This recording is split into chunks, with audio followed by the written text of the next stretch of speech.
Seja bem-vindo a mais um Ensino Fiel. No episódio de hoje, teremos uma aula sobre o pecado da gula, do curso Os 7 Pecados Capitais, com o pastor Gilson Santos. Teremos a oportunidade de estudar, de acordo com as Escrituras, sobre o pecado da gula, um pecado que muitas vezes é negligenciado pelo povo de Deus. A maneira como nos relacionamos com a comida revela o estado do nosso coração e onde buscamos verdadeira satisfação. Além disso, a gula nos leva a fazer mau uso das bênçãos que o Senhor nos concedeu na criação e pode revelar uma ansiedade em nosso coração. Veremos como esse pecado está ligado às distorções causadas pelo pecado no coração humano e como ele nos oferece falsas promessas de satisfação. Pedimos que avalie ou curta este episódio na plataforma onde estiver nos acompanhando. Isso nos ajuda a aprimorar os conteúdos e a alcançar mais pessoas. Ensino Fiel, episódio 34. O que é o pecado da gula? Com Gilson Santos, a aula do curso Os 7 Pecados Capitais do Cursos Fiel.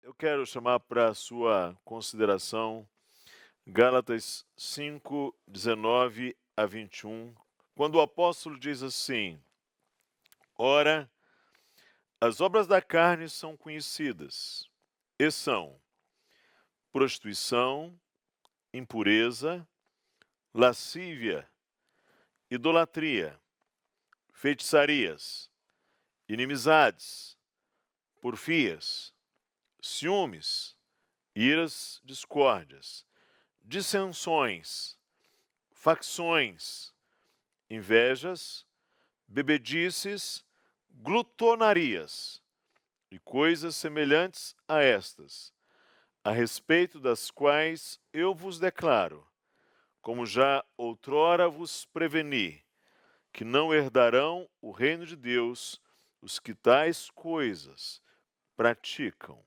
Gálatas 5, 19 a 21, entre as obras da carne conhecidas, o apóstolo elenca aqui bebedices, glutonarias e coisas semelhantes a estas. Eu quero, nesta palavra, agradecer muito do encorajamento e feedbacks que tenho recebido desta série, deste trabalho que temos apresentado. E alguém fez contato e disse assim: qual será o próximo pecado? E eu disse: o próximo pecado é gula. E ele disse: tem condições de pular esse? E eu disse: se formos pular, vamos para o último. E ele perguntou: qual é o último? Eu disse: preguiça. Tem como pular esse também? Bem, o fato é que agora nós chegamos aqui nesse campo dos desejos. Começamos lá com a inveja, depois pela avareza, e chegamos ao terreno dos apetites, chegamos à luxúria. Vimos que a ideia de luxúria vem de excesso, e assim nós entramos agora no terreno dos excessos. A esse propósito, quero lembrar que a saúde, na sua acepção mais original, mais radical, a saúde desde Hipócrates tem a ver com proporção. A pessoa enferma tem alguma desproporção. A dita saúde mental, não é? Aliás, um termo que nem sempre é muito unânime, não é? Mas, por definição, seria a doença dita mental seria uma desproporção. E aí você observa agora, nós estamos aqui no campo dos excessos.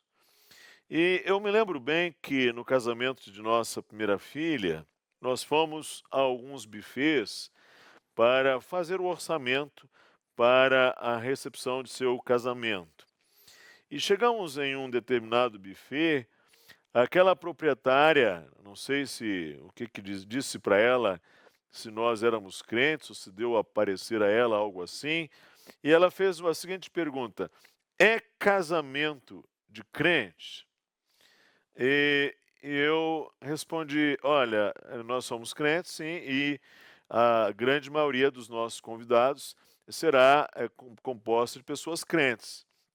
E ela disse: então isso é importante nós sabermos. E eu disse: mas por quê? Ela disse: porque os crentes comem muito. Às vezes bebem pouco, mas comem muito. E aquilo me chamou bastante atenção. Nós vivemos, é bom também nós nos lembrarmos, ainda nessa palavra introdutória, que nós vivemos num mundo em que há fome. Não sei se você tem se informado, mas o fato é que há lugares hoje, nesse exato momento em que nós estamos aqui, em que pessoas estão passando fome. E nesse contexto, e dentre outras questões que nós vamos aludir aqui, que nós precisamos esmiuçar um pouco o conceito de gula, chamando de início a atenção para os atos fundamentais de comer e beber. Ou seja, para o ser humano subsistir, ele precisa comer e beber. Para qualquer ser vivo, aliás, isto é fundamental, nutrir-se. E fome e sede são dois sinais de que o organismo precisa repor água e energia. Ou seja, o ser humano saudável sente fome e sente sede. Não necessariamente nessa ordem. Sente sede e sente fome. O ser humano saudável já nasce com fome. Não sei se você teve filhos, os primeiros momentos, ver uma criança nascer saudável já nasce com fome. E ao experimentar o alimento, e o primeiro alimento geralmente é o seio materno, é o leite materno, a criança já experimenta a sensação de saciedade. E esta é uma experiência deleitosa, prazerosa, a sensação de saciedade. Não é apenas do ponto de vista da pura e simples subsistência, da reposição física, energética, ela é também deleitosa, ela é também prazerosa. E um dos sentidos fundamentais do ser humano é o paladar. O ser humano saudável também sente gosto. E aqui é importante nós nos lembrarmos que os principais gostos são inatos. Ou seja, nós nascemos sentindo gosto, digamos assim. Se você apanhar um bebê recém-nascido, seja ele brasileiro, chinês, japonês, africano, australiano, apanhar uma gotícula de uma substância amarga e colocar na língua desse recém-nascido, essa criança vai esboçar uma reação que é, por assim dizer, universal, se essa criança estiver ali com o seu paladar saudável. E aí, observa que os próprios atos de comer e beber, juntamente com a sensação benfazeja da saciedade, produz prazer. E assim, desde que nasce, o ser humano pode sentir prazer com o comer e o beber. E assim os atos de comer, ou nos atos de comer, estão presentes então a subsistência, a sensação de saciedade e bem-estar, o gosto e o deleite e o prazer. Então, em resumo, penso que isto é facilmente compreendido. A gente não come somente para se fartar. A gente sente prazer ao se fartar. Essa é uma razão porque nós usamos temperos, condimentos, sal, e alguns usam sal demais, aliás, açúcar. Essa é a razão porque a gente quer uma comida com um tempero. Ou seja, essa é uma boa razão, inclusive, porque Deus fez os alimentos com gostos diferentes. Nós temos, apenas um simples exemplo, nós temos a fruta, a banana. No Brasil, tipos de banana, não é? Com seus sabores muito característicos. Então, comer e beber são deleites, com deleite e prazer, isso é importante. Comer e beber são atos criados, encorajados por Deus, razão porque Ele nos deu o sentido do paladar e nos deu alimentos com uma infinidade imensa de sabores, frutas, alimentos que nós nem conhecemos, e quando entramos em contato, conhecemos, nós nos deleitamos. Como disse, tantas espécies, tantos tipos, não é, de alimento com seus sabores mais deleitáveis, produzidos pela cultura humana também, não é? A conjugação, está aí a gastronomia para nos ensinar isto. E no jardim que Deus colocou o homem, lá no início, você observa isto. Tinha água em abundância. O texto vai falar de rios que ali corriam. Água em abundância. E também havia alimentos em uma variedade indescritível. Então, um ponto importante a propósito desta palavra e também das anteriores é que o problema do ser humano não é sentir prazer, mas lidar com eles. E aqui a gente já percebe que o ser humano caído lida mal com os prazeres. Ou seja, o diabo, e C.S. Lewis escreve isso numa página brilhante das suas cartas, Cartas do Inferno, não é? Assim traduzida. Ele tem uma página muito brilhante quando ele diz que o diabo não cria os prazeres. O que o diabo faz é nos levar a complicarmos os prazeres e nos excedermos em nossos prazeres e nos tornarmos escravos de nossos deleites. E é nesse ponto que a gente chega, então, aos pecados ligados ao comer e ao beber, ou pecados envolvendo a comida, o alimento. Quando o Senhor Jesus trata, no Sermão do Monte, fala da ansiedade, ele vai trazer alguma coisa importante, e é muito interessante, o próprio Senhor Jesus já apontar uma certa relação entre a ansiedade, o comer e o beber, e o Senhor Jesus vai lembrar acerca daquelas perguntas básicas: que comeremos, que beberemos, ou com que nos vestiremos? E o Senhor Jesus vai dizer assim: é a vida mais do que o alimento, ele vai dizer aí, né?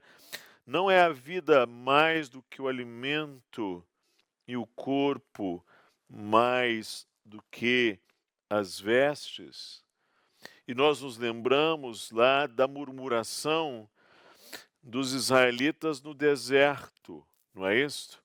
Ali eles murmuravam por causa da comida, lembrando-se da comida que eles tinham lá no Egito, ou muitas vezes ali enfastiados diz lá, com aquele alimento dos anjos, chamado maná, que Deus fazia cair para sustentá-los dia após dia, alimento que se diz parecia como os bolos de mel, e eles chamaram o maná de pão vil e desprezível. Por causa do alimento, então, você pode ver aí uma relação com a ansiedade, com murmuração, com a profanação e atitudes tolas e negações. Por exemplo, Esaú, que trocou a bênção da primogenitura por causa lá de um prato de um guisado vermelho com lentilhas, não é? Um assado. Ele trocou a bênção, observa. E o escritor vai dizer que Esaú foi profano. Quando a escritura vai falar das glutonarias, chama a atenção a linguagem bíblica ao dizer que o Deus deles é o ventre. Que coisa, não é? Vai lembrar a escritura lá na época de Daniel das orgias e bebedices no tempo do rei chamado Belsazar, quando Deus então veio e interveio com juízo, não é isso? Qual o sentido original dessa palavra gula? A nossa palavra gula vem do latim, que significa garganta ou esôfago. E também a palavra glutonaria vem do francês glutão. E glutão é uma derivação do latim tardio, glutones, gluto, que tem a ver com essa mesma ideia, garganta, goela. Então, a definição de gula é o excesso no comer e no beber. A definição de glutão é aquele que come e bebe em excesso, demais e com avidez. Essa é a definição geralmente que consta de nossos dicionários. E assim, na glutonaria, há uma sofreguidão, há uma avidez, há uma esganação, há uma voracidade, há um apetite imoderado, é isto. Apetite aqui entre aspas. Há uma gulodice também, entre aspas. Há uma incontinência. Esse é o sentido. Já estamos percebendo aí, nesses últimos pecados, a ideia de incontinência. A pessoa não consegue se conter. E o contrário, então, da glutonaria seria a temperança, a moderação, a sobriedade, o autocontrole ou o domínio próprio. Quando a gente examina esse conceito um pouco mais a fundo à luz da Bíblia, a Bíblia chama, vamos delimitá-lo, aliás, nesse momento um pouco mais, a Bíblia faz uma relação, geralmente correlaciona, faz acompanhar glutonarias e bebedices. Essas duas coisas geralmente estão sempre associadas na linguagem bíblica. O apóstolo Paulo aqui, em Gálatas 5:21, salienta que as glutonarias são uma obra da carne e coloca o pecado da glutonaria em conjunção com as bebedices. Você, por exemplo, vá a Provérbios, no capítulo 23, Provérbios 23, os versos de 20 a 21, diz assim: Não estejas entre os beberrões de vinho, nem entre os comilões de carne, porque o beberrão e o comilão caem em pobreza e a sonolência vestirá de trapos o homem. Observe, aqui também associando gula e bebedices. Provérbios 20, verso 1, diz assim: O vinho é escarnecedor e a bebida forte alvoroçadora, e todo aquele que por eles é vencido não é sábio. Isaías 5:11. Ai dos que se levantam pela manhã e seguem a bebedice e continuam até a alta noite, até que o vinho os esquenta. E esse é um ensino tão chamado, tão evocado, tão reiterado nas Escrituras. Observe Romanos 13 a 14. O apóstolo diz assim: andemos dignamente, como em pleno dia. O apóstolo Paulo tem um padrão em suas epístolas. Geralmente, as epístolas começam com uma parte que nós chamamos assim, mais doutrinal, e depois elas evoluem para uma parte, uma última sessão mais ética, mais prática. E o apóstolo Paulo agora, nessa sessão já mais prática, no final da epístola aos Romanos, ele vai dizer: andemos dignamente, como em pleno dia, não em orgias e bebedices, não em impudicícias e dissoluções, não em contendas e ciúmes, mas revestivos do Senhor Jesus Cristo, e nada disponhais para a carne no tocante às suas concupiscências. Aqui, observe, não em orgias e bebedices. 1 de Pedro, capítulo 4, verso 3, a tônica também do apóstolo Pedro ali é mais ou menos na mesma direção, quando ele diz assim: porque basta o tempo decorrido para terdes executado a vontade dos gentios, tendo andado em dissoluções, concupiscências, borracheiras, orgias, bebedices e em detestáveis idolatrias. Um outro texto muito conhecido, que também nos vem do apóstolo na sua epístola aos Efésios, no capítulo 5, verso 18, é quando ele diz assim: e não vos embriagueis com vinho, no qual há dissolução. E aí ele faz um contraste: não vos embriagueis com vinho, mas enchei-vos do Espírito. E aí, a gente observa que o excesso, o descontrole e a incontinência na área da comida está na base aí, pela linguagem bíblica, do descontrole, do abuso, do prazer. Ou seja, na base está, como nós vimos, um descontrole, um abuso do prazer. Nós temos a comida, nós temos a bebida e elas, como nós vimos lá, elas trazem uma sensação befazeja. Comer e beber podem ser atos muito prazerosos. E o fato de o ser humano lidar mal com os seus prazeres tem sido indicado como uma das coisas e às vezes como uma das causas para o seu não é a única, eu insisto, mas como uma das causas para o seu abuso de outras substâncias, por vezes o abuso de drogas e também de entorpecentes em geral. Ou seja, há essa plataforma comum em que o que está presente é um descontrole no abuso da sensação do prazer, entende? E aqui a gente vê logo os resultados na saúde.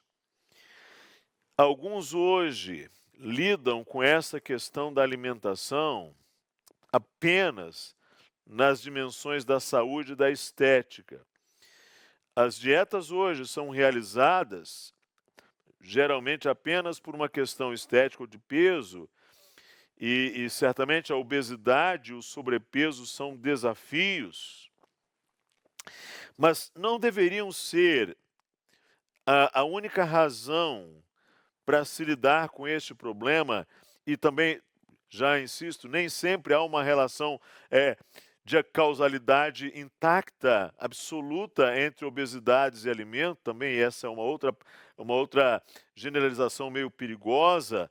O ponto é, o que estou tentando chamar é exatamente para irmos um pouco além disto, é preciso ver na questão da alimentação algo mais do que uma dimensão estética de uma sociedade aprisionada por padrões rígidos, elitistas e narcísicos. Ou seja, é preciso nós situarmos essa questão do alimento para além dessas categorias tão estreitas, e é importante, sem dúvida, lidar com a saúde. Nós temos aí, inclusive, os transtornos ditos alimentares, a chamada bulimia, os bulímicos, a anorexia, geralmente compreendidos como na esfera das ansiedades ou da questão da imagem, das referências de autoconceito, e aí você percebe como que essa questão do alimento é tão básica nas nossas condições bem identitárias. Nós somos seres que em todo tempo comemos e bebemos, e isso pode chegar a trazer as esferas mais patológicas, mais complicadas, mais graves, aos transtornos que estão aí fazendo pessoas sofrerem, desde, às vezes, adolescentes, pessoas que acabaram de entrar na puberdade, experimentando esses dramas, como os bulímicos e os anoréxicos, com todos os seus sofrimentos que isso lhes tem acarretado. Eu gostaria de trazer algumas implicações desse conceito, começar agora nesta aula e avançar um pouco para a próxima. Você observa que há uma relação direta entre o ato, pela Bíblia, o ato glutão e uma condição da alma, digamos assim. Você observa ansiedades, descontroles, falta de domínio próprio, falta de autocontrole. Então, eu queria dizer que muito do que você é, esse é o ponto. Não sei se estou me expressando adequadamente, mas o ponto que quero insistir é: muito do que nós somos transparece na forma como comemos e bebemos. Esse é o ponto. Ou seja, e isso é um ensino claro das Escrituras. Ou seja, a nossa forma de comer, a forma como lidamos com o alimento, com a bebida, não é alguma coisa assim simplesmente circunstancial, episódico, ocasional, como se fora um simples adendo da nossa identidade. Ou seja, nós somos muito do que somos está ali na nossa relação com a comida e com a bebida. E aí é muito importante nós nos atentarmos para isto e chamarmos para os cuidados e para os limites que isso deve impor à nossa vida na igreja, à nossa comunhão na igreja. É muito interessante o que diz o apóstolo Paulo. Ele traz para palavras muito, muito solenes nesta área, quando ele diz, por exemplo, aos Coríntios, 1 Coríntios 5, 10 a 11, já em carta vos escrevi que não vos associasseis com os impuros. Refiro-me com isto não propriamente aos impuros deste mundo, ou aos avarentos, ou roubadores, ou idólatras, pois neste caso terias de sair do mundo. Mas agora vos escrevo que não vos associeis com alguém que, dizendo-se irmão, for impuro, ou avarento, ou idólatra, ou maldizente. Agora observe, ou beberrão, ou roubador. E aí observe, com esse tal nem ainda comais. Isto entra também nas recomendações para a liderança do povo de Deus. Já o livro de Eclesiastes chama para a preocupação de instituir governantes que lidam mal com essa questão, que que abusam disto, e isso deve ser algo que também deve falar bem alto a nós como povo de Deus, ao instituirmos os nossos líderes, pensarmos que sejam pessoas também que saibam lidar, que tenham controle, que saibam se conter nessas esferas. Mas a gente volta a isso em nossa próxima aula. Eu quero agradecer muitíssimo a sua atenção e, se Deus quiser e nos permitir, nós estaremos juntos na nossa 12ª aula, e que Deus te abençoe. E até lá, quando eu pretendo então chamar para algumas questões sobre como lidar com este pecado da glutonaria. Deus abençoe a todos. Obrigado por ter nos acompanhado em mais um episódio do Ensino Fiel. Não se esqueça de avaliar ou curtir este episódio e de compartilhar também com outros irmãos. Até a próxima, que Deus te abençoe!